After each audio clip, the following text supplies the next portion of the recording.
नमस्कार मित्रों।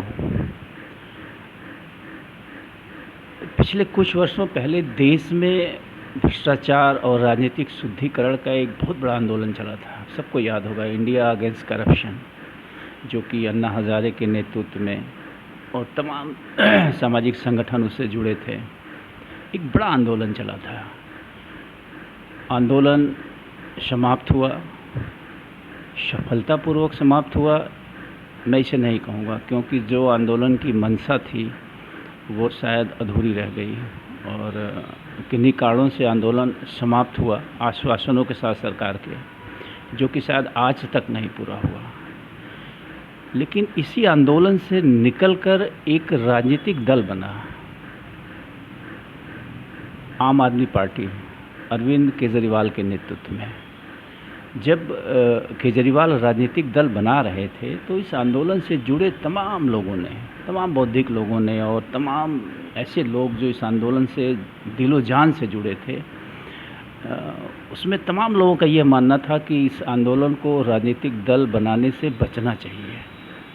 और मैं भी उनमें से एक हूँ। ये जब आंदोलन चल रहा था तो मैं भी सक्रियता से अपनी भूमिका को निभाया हूँ। आजमगढ़ में मैंने अपने व्यक्तिगत फंड से लाखों रुपए खर्च करके इस आंदोलन को बड़ा होने में योगदान किया, लोगों को जागरूक करने में योगदान किया, मैं और मेरी टीम, मेरे एनजीओ की तरफ से। तो मुझे एक चीज़ याद आ रही है कि उस समय मुझे दिल्ली से कॉल आया था, जब ये पार्टी का गठन का कार्यक्रम चल रहा था और मुझे जो है आम आदमी पार्टी ज्वाइन करने का ऑफ़र मिला था। मैंने यह ऑफ़र यह कहते हुए ठुकरा दिया था कि मेरे विचार से इसको राजनीतिक दल बनाने से आंदोलन का जो स्वरूप है वो बदल जाएगा और ये पूरी तरह से कमज़ोर पड़ जाएगा। लेकिन केजरीवाल और उनकी टीम ने यही कहा, लोगों को यही समझाने की कोशिश करी कि हम राजनीति बदलने के लिए जो है राजनीतिक दल बना रहे हैं और जब तक सत्ता नहीं रहेगी तो हम परिवर्तन कैसे कर पाएंगे। तमाम लोग ये कहते रहे कि राजनीति जो इस समय है देश की, वो एक काजल की कोठली की तरह है और आप उस कालिक से बच नहीं पाएंगे। लेकिन अरविंद केजरीवाल और उनके कुछ खास सहयोगी सहमत नहीं थे इन विचारों से और अंततः उन्होंने आम आदमी पार्टी नाम से एक राजनीतिक दल बनाया। निश्चित रूप से इस दल को जो है सकारात्मक सहयोग मिला लोगों का और दिल्ली में पहले चुनाव में ही इनको ठीक ठाक सफलता मिली और अगले चुनाव में दिल्ली में इनकी सरकार भी बनी। लगातार 8 सालों से इनकी सरकार चल भी रही है और हाल में एक और प्रदेश जो है पंजाब इनकी मुट्ठी में आया है। लेकिन उसके साथ साथ तमाम विसंगतियां भी आई हैं। जो डर था खासकर मेरे जैसे लोगों के मन में कि कहीं आम आदमी पार्टी जो राजनीति बदलने के नाम पे राजनीति में आई है, कहीं वो ही न बदल जाए। और जो घटनाक्रम दिख रहे हैं उससे निश्चित रूप से लगता है कि आम आदमी पार्टी भी अब उसी ढर्रे पे चल पड़ी है जिस ढर्रे पे अन्य राजनीतिक दल दशकों से चलते आ रहे हैं। आप देख रहे होंगे कि एक तरफ आम आदमी पार्टी कहती है कि हम सच्चे कट्टर ईमानदार हैं और दूसरी तरफ जो इस समय आरोप लग रहे हैं कि ये भी भ्रष्टाचारी हो चुके हैं। ऐसा लग रहा है भाजपा को देखकर और आम आदमी पार्टी दोनों को देखकर कि अब देश में भ्रष्टाचार ये लोग मिटा के ही मानेंगे। दोनों एक दूसरे पे आरोप लगा रहे हैं, दोनों ये दावा कर रहे हैं कि भ्रष्टाचार को अब मिटा ही दिया जाएगा। लेकिन मित्रों 2014 में जब नरेंद्र मोदी जी आए थे तो उन्होंने कुछ बड़े बड़े वादे किए थे देश से। काला धन वापस लाएंगे, देश की राजनीति से अपराधियों को बाहर करेंगे, अच्छे दिन आएंगे, तमाम ऐसे वादे किए गए थे। क्या आपको लगता है कि सच में ईमानदारी से भ्रष्टाचार के विरुद्ध लड़ाई लड़ी गई है? आम आदमी पार्टी को ही ले लीजिए, एंटी इंडिया अगेंस्ट करप्शन का जो आंदोलन था, उसकी कुछ जो मांगे थी मुख्य रूप से, जो मुझे याद आ रही हैं, कि लोकपाल की नियुक्ति,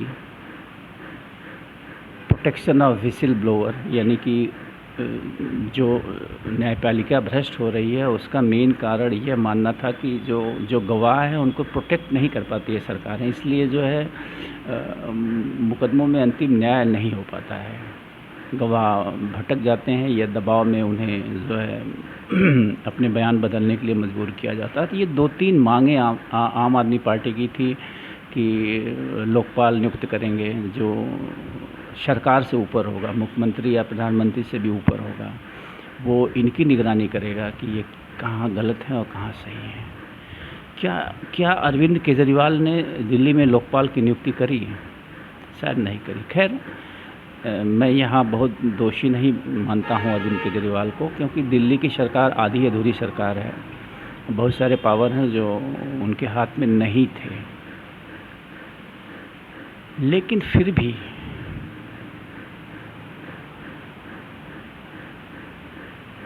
जो आरोप लग रहे हैं उन पे कहीं न कहीं से आरोप संभवतः सही ही होंगे।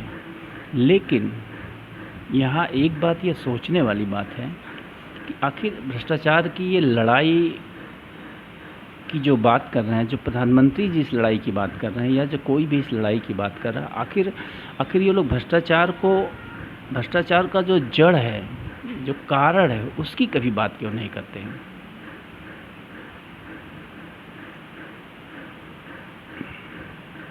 आपको क्या लगता है कि अगर आप भ्रष्टाचार को एक वटवृक्ष मान लीजिए कि एक बड़ा सा वृक्ष है जो भ्रष्टाचार का है, तो उसकी टहनियों को काटने से क्या वो वृक्ष कभी मरेगा?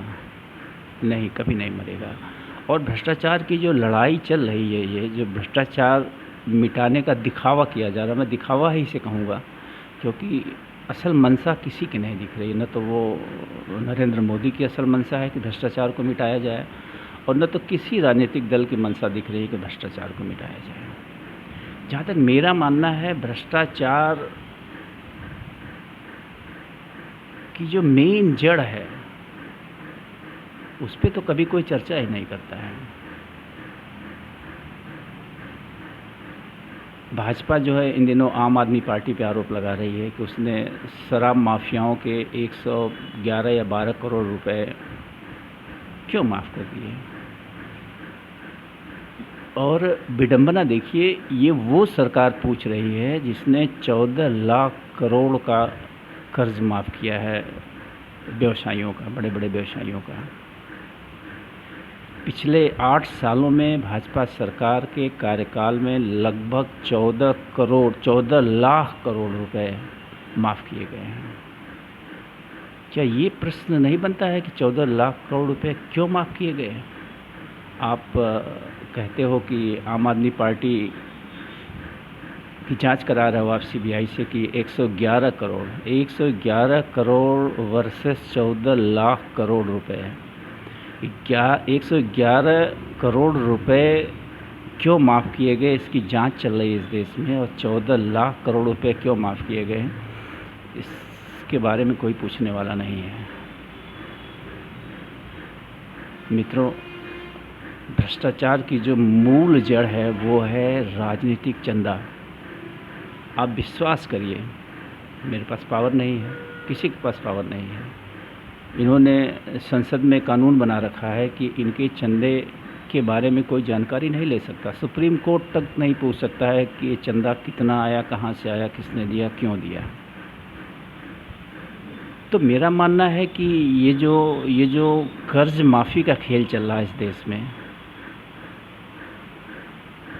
उसके पीछे सिर्फ और सिर्फ राजनीतिक दलों के चंदे का खेल है। जहाँ तक मेरा मानना है, जहाँ तक मैं अनुमान लगा रहा हूँ कि ये जो कर्ज माफ़ किए जाते हैं, इनमें शेयरिंग है। इसका एक बड़ा भाग जो है राजनीतिक दलों के चंदे के रूप में जो है वो वापस ले लिया जाता है।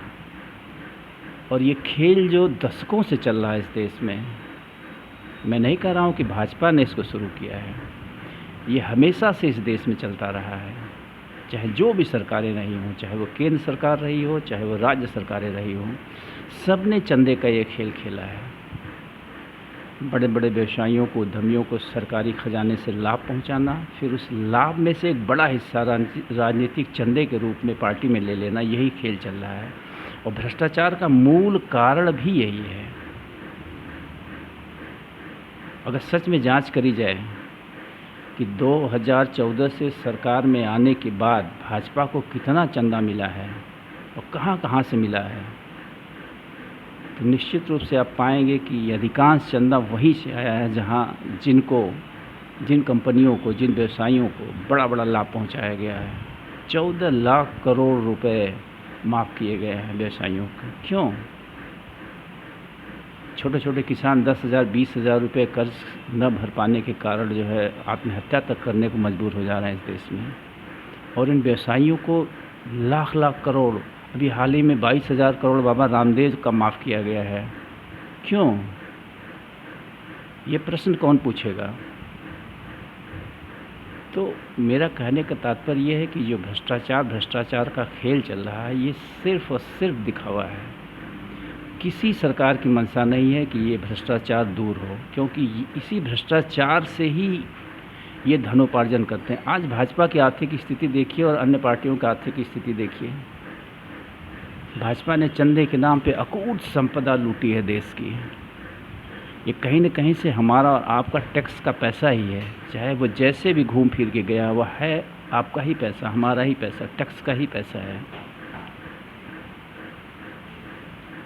तो अगर भ्रष्टाचार मिटाना है इस देश से, तो उसका सबसे पहला स्टेप ये होना चाहिए कि राजनीतिक दल जो चंदा लेते हैं वो पब्लिक डोमेन में होना चाहिए। देश को पता होना चाहिए कि किस राजनीतिक दल ने किस व्यक्ति से कितना चंदा लिया है। अब विश्वास करिए, अगर ऐसा हो पाता है इस देश में, जो कि संभव नहीं लगता है, क्योंकि संसद में यही बैठे हुए हैं, जब तक ये नहीं चाहेंगे ऐसा नहीं हो पाएगा। तो अगर इस देश से भ्रष्टाचार, ये कड़ी है, ये भ्रष्टाचार की पूरी कड़ी है चंदे के रूप में। अधिकारियों की नियुक्ति पैसा लेके होती है। वो पैसा कहाँ जाता है? वो पैसा पार्टी फंड में जाता है। जो भी सरकारें होती हैं वो बड़े बड़े पदों पे डीएम, एसएसपी, थाने तक बेचे जा रहे हैं, जहाँ तक मुझे जानकारी है। कोई लिखित एविडेंस मैं नहीं दे सकता हूँ, लेकिन जो व्यवहारिक जानकारी है वो यही कहती है कि एक पुलिस थाना भी बिकता है। यानी कि जो एसओ नियुक्त होता है वो एक कीमत दे के आता है, तो निश्चित रूप से भ्रष्टाचार करके उस कीमत को वसूलेगा। एसपी, एसएसपी, डीएम पैसा दे के नियुक्त होते हैं। कितने शर्म की बात है ये। तो निश्चित रूप से वो डीएम, वो एसएसपी जिसने करोड़ों रुपया दे के एक ज़िले में नियुक्ति पाई है, तो उस करोड़ों रुपए को वो सूद सहित वसूलेगा ही वसूलेगा। यही क्रम नीचे से ऊपर तक जा रहा है। तो कहने का तात्पर्य यह है कि अगर इस देश से भ्रष्टाचार को मिटाना है तो सर्वप्रथम यही करना होगा, जनता को दबाव बनाना होगा सरकारों पे कि वो चंदे को जो गुप्त रखने का कानून बना के रखे हुए हैं उस कानून को ख़त्म करें और चंदे को जो है पब्लिक डोमेन में लाएं। देश के हर नागरिक को पता होना चाहिए कि कौन पार्टी कहाँ से और कितना चंदा ले रही है। आप विश्वास करिए, अगर ऐसा हो पाएगा तो भ्रष्टाचार पे निश्चित रूप से अंकुश लगेगा। आज राजनीति की जो दुर्दशा है इस देश में आप देख सकते हैं। आपके पास पैसा नहीं है तो आप जनप्रतिनिधि बनने की सोच भी नहीं सकते हैं। सब पैसे का खेल चल रहा है। 100-100, 200 करोड़ रुपया लोगों के घरों में पड़ा हुआ है, ऐसे जैसे कि कागज़ हो। ये सब उसी राजनीतिक चंदे का खेल है। ये सब पार्टियों के पैसे हैं। आज भाजपा जो है भ्रष्टाचार के नाम पे जगह जगह कार्रवाई कर रही है। ठीक है, जिन पे भी कार्रवाई हो रही है सब के सब चोर हैं, बेईमान हैं, इन पे कार्रवाई होनी चाहिए, लेकिन ये कार्रवाई सेलेक्टेड और राजनीतिक है। ये कार्रवाई निष्पक्ष नहीं है। ये कार्रवाई सेलेक्टेड है कि इनको पकड़ना है, इनको छोड़ देना है। ऐसे भ्रष्टाचार नहीं ख़त्म होगा।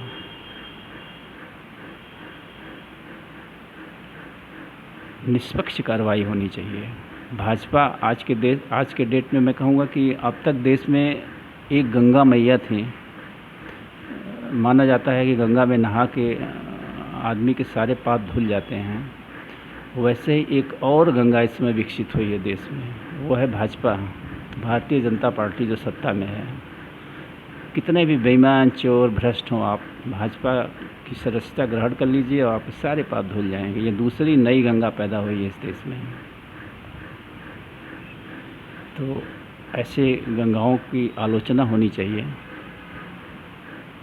और मेरा तो हमेशा से मानना है कि देश में एक मजबूत विपक्ष होना चाहिए। आज देश विपक्षहीन होता जा रहा है। और मेरा यह भी मानना है कि किसी भी सरकार को लगातार सत्ता में नहीं रहना चाहिए, उसके अंदर अहंकार विकसित हो जाता है। किसी व्यक्ति को लगातार सत्ता में नहीं रहने देना चाहिए, उसके अंदर अहंकार विकसित हो जाता है। अमेरिका जैसे जो सभ्य देश हैं, उन्होंने इसीलिए नियम बना रखा है कि कोई भी व्यक्ति अधिक से अधिक 2 बार ही राष्ट्रपति हो सकता है, तीसरी बार उसको मौका नहीं दिया जाता है। उन्होंने ऐसा संविधान कानून बना रखा है। वो अच्छी तरह से समझ रहे हैं कि किसी व्यक्ति को लगातार अगर बार बार आप सत्ता में वापस लाएंगे तो वो अपने आप को कुछ और समझने लगेगा। तो मैं यही कहूँगा कि अब समय आ गया है कि भारत में भी अब परिवर्तन होना चाहिए। किसी व्यक्ति को इतना मजबूत नहीं बनाना चाहिए कि वो सबको कमज़ोर समझने लगे। लेकिन सामने विकल्पहीनता भी है, कहीं कोई मजबूत विपक्ष नहीं दिखाई दे रहा है। सब अपनी अपनी भाषा बोल रहे हैं। सब प्रधानमंत्री के दर्जनों दावेदार अभी आ चुके हैं। अभी चुनाव 1 साल 1.5 साल दूर है, लेकिन जो है कोई मजबूत विपक्ष नहीं दिख रहा है। जो भी हो, परिवर्तन होना चाहिए, परिवर्तन का कोई रास्ता निकलना चाहिए। बार बार किसी एक ही सरकार को सत्ता में अगर हम बैठाएंगे तो निश्चित रूप से जो गलत चीज़ें हैं वो सामने नहीं आ पाएंगी। एक विकल्प के बारे में सोचिए आप सारे लोग। फिर मिलेंगे। धन्यवाद।